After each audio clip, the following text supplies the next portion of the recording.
Olá, seja bem-vindo a mais uma aula da Escola Bíblica Alameda. E nós vamos, na aula de hoje, continuar falando a respeito das parábolas de Jesus registradas por Lucas. E na parábola de hoje, falaremos a respeito da parábola do rico insensato ou do rico tolo. Tal texto, tal parábola está registrado lá em Lucas 12, entre os versículos 13 e 21. Eu quero então começar essa aula lendo o texto em questão. Lucas 12, a partir do versículo 13. Diz assim a palavra do Senhor. Alguém dentre a multidão lhe disse: Mestre, diz a meu irmão que reparta comigo a herança? Mas ele lhe respondeu: Homem, quem me constituiu juiz ou intermediário entre vós? E disse ao povo: Cuidado! Evitai todo tipo de cobiça, pois a vida do homem não consiste na grande quantidade de coisas que ele possui. Então lhes propôs uma parábola, dizendo: O campo de um homem rico havia produzido com fartura. E ele pensava consigo mesmo: Que farei, pois não tenho onde guardar o que colhi? Então disse: Vou fazer isto. Derrubarei os meus celeiros e edificarei outros maiores, e neles colocarei todo o meu cereal e os meus bens. Então direi a mim mesmo: Armazenaste muitos bens para vários anos. Descansa, come, bebe, alegra-te. Mas Deus lhe disse: Insensato, esta noite te pedirão a tua vida. E o que tens preparado, para quem será? Assim é aquele que ajunta tesouros para si, mas não é rico diante de Deus.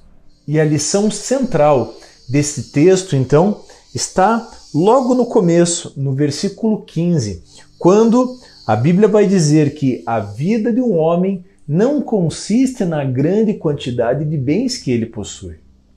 É interessante perceber que Jesus vai mais uma vez fazer um contraponto entre a riqueza material e as riquezas espirituais, aquilo que acumulamos na terra e aquilo que acumulamos no céu. Aqui na estrutura desse texto, Jesus faz uma introdução nos versículos 13, 14 e 15, e a partir então do versículo 16, Jesus vai contar essa parábola. E lá no final, no versículo 21, ele vai dizer que aquele que ajunta tesouros para si, mas não é rico diante de Deus.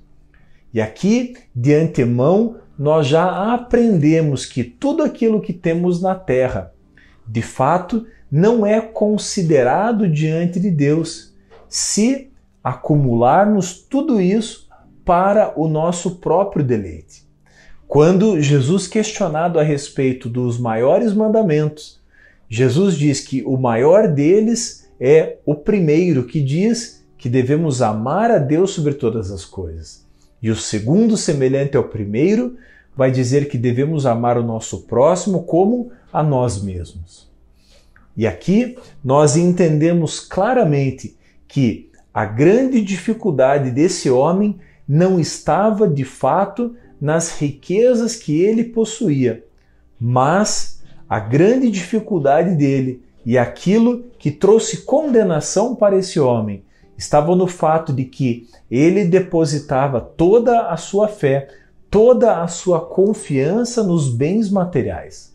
Quando Jesus nos instrui que a nossa confiança precisa estar no Senhor. E algo aqui chama a atenção, porque a parábola ela é contada por conta daquilo que um homem questiona Jesus. Esse homem se dirige a Jesus e fala: Mestre, fala para o meu irmão que divida a herança comigo. E a resposta de Jesus foi surpreendente, porque Jesus vai dizer: Mas quem me constituiu juiz sobre vocês? É interessante que Jesus reconhece que havia ali autoridades designadas para fazer tal função.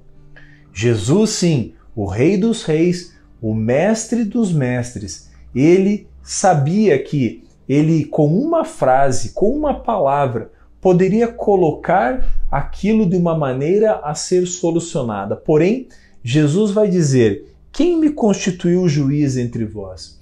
Ou seja, Jesus está aqui colocando as suas prioridades no lugar.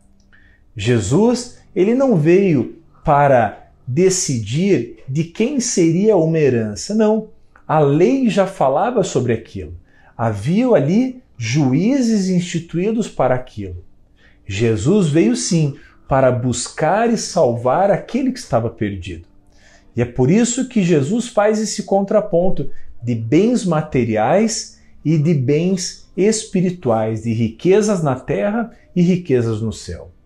Eu quero nesse momento ler aquilo que o apóstolo Paulo escreveu ao seu filho na fé, Timóteo, a respeito do amor ao dinheiro. Primeira carta de Paulo a Timóteo, no capítulo 6. Diz assim a palavra do Senhor. 1 Timóteo 6,10. Porque o amor ao dinheiro é a raiz de todos os males.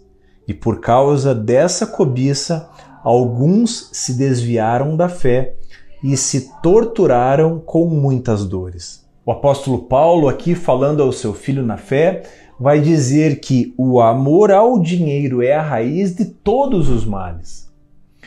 Veja que o problema não é o dinheiro em si. O dinheiro dado por Deus, ele pode ser usado como instrumento de bênção para aquele que possui o recurso e também na vida de outros que serão abençoados por meio daquele recurso.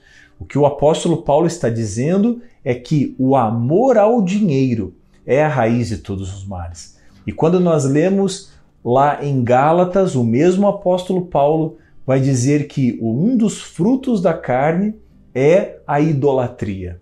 A idolatria ao dinheiro, o amor ao dinheiro é sim a raiz de todos os males. No versículo 7, no mesmo capítulo 6, o apóstolo Paulo vai dizer que nada trouxemos para esse mundo e daqui nada levaremos. O apóstolo Paulo, mais uma vez, vai falar a respeito desse contraponto entre os bens materiais e os bens espirituais. Porque, assim como foi destacado por Jesus na parábola, o amor ao dinheiro condenou aquele homem da parábola ao inferno. Da mesma forma, eu e você precisamos vigiar o nosso coração no que diz respeito aos recursos materiais. E aqui cabe uma rápida reflexão. Onde está a nossa confiança? Nos recursos materiais ou em Deus? Será que temos acumulado bens na terra ou também acumulado bens no céu? Porque, como falamos aqui, o problema não está nos bens que acumulamos, e sim na maneira como usufruímos desses bens e da maneira como colocamos esses bens numa escala de prioridade de importância. Deus, ele é o nosso Salvador. Jesus é Salvador, mas também é o nosso Senhor. Aliás, se você procurar em toda a Bíblia, Jesus vai ser chamado de Senhor muito mais vezes do que de Salvador. Isso nos traz a realidade espiritual de que Jesus precisa ser Senhor em primeiro lugar sobre as nossas vidas. Essa parábola também traz uma reflexão importantíssima. A Bíblia vai dizer aqui, palavras de Jesus, que esse homem então se satisfez ao ver tudo aquilo que ele possuía. Porém, o texto vai dizer também que aquele homem seria surpreendido pela morte que chegaria naquela noite. Esse texto, então, também fala da insensatez daquele homem, porque ele não havia considerado a brevidade da sua vida. Nós não sabemos quantos anos vamos viver. Nós, a exemplo desse homem relatado aqui na parábola, nós não temos ideia de quando o Senhor vai pedir a nossa alma. E isso precisa trazer ao meu e ao teu coração uma reflexão daquilo que temos feito através do corpo que Deus nos deu. Deus não se opõe a que nós tenhamos recursos materiais, mas nós precisamos colocar a Deus em primeiro lugar sobre todas as coisas e não podemos desprezar a brevidade da nossa vida.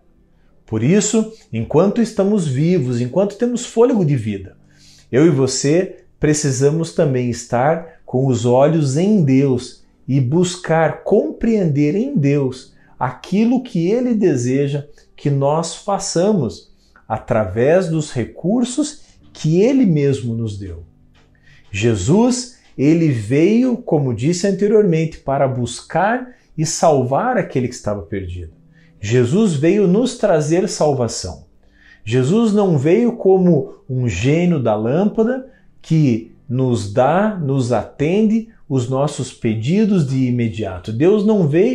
Jesus não veio para nos dar apenas recursos materiais. Embora seja verdade que Deus nos supra em nossas necessidades, mas essa não foi a finalidade principal dele. Jesus veio buscar e salvar eu e você que estávamos perdidos e que, de maneira alguma, nem com bens materiais, nós conseguiríamos herdar a salvação. De maneira alguma eu e você seríamos capazes de nos tornar merecedores da salvação.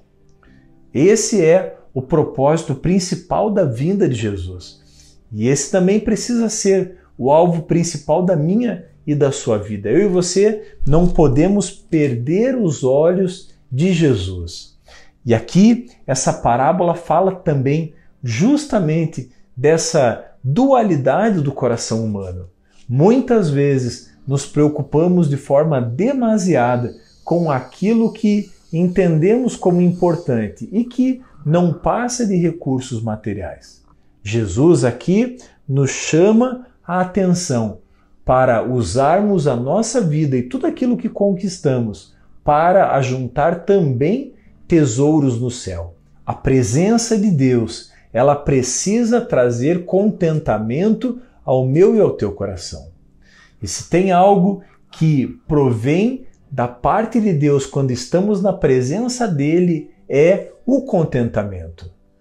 Nós precisamos entender que esse homem relatado aqui na parábola, e embora seja apenas uma parábola, ela traz uma verdade espiritual muito profunda. Aquele homem se satisfez com aquilo que ele havia conquistado e desprezou as riquezas no céu. E naquela noite, a alma daquele homem foi pedida, e então se tornou tarde para ele executar qualquer coisa para ajuntar tesouros no céu.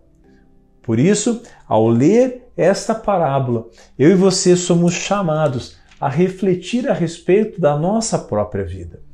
Jesus, ao contar a parábola do rico insensato, esperava despertar naquela população, naqueles discípulos, naqueles seguidores, também esse mesmo senso de prioridade.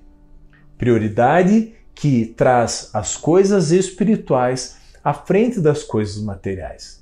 Que ao ler essa parábola, eu e você também sejamos conduzidos a esse lugar de reflexão, a colocarmos na balança as coisas espirituais e materiais, colocarmos numa balança as riquezas que temos ajuntado no céu e na terra.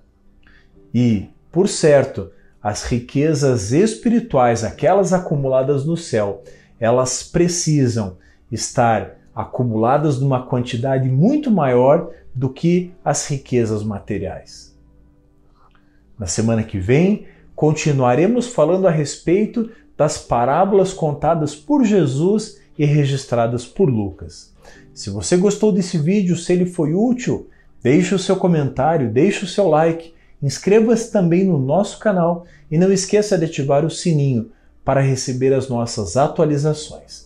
Deus te abençoe e até a nossa próxima aula da Escola Bíblica Alameda.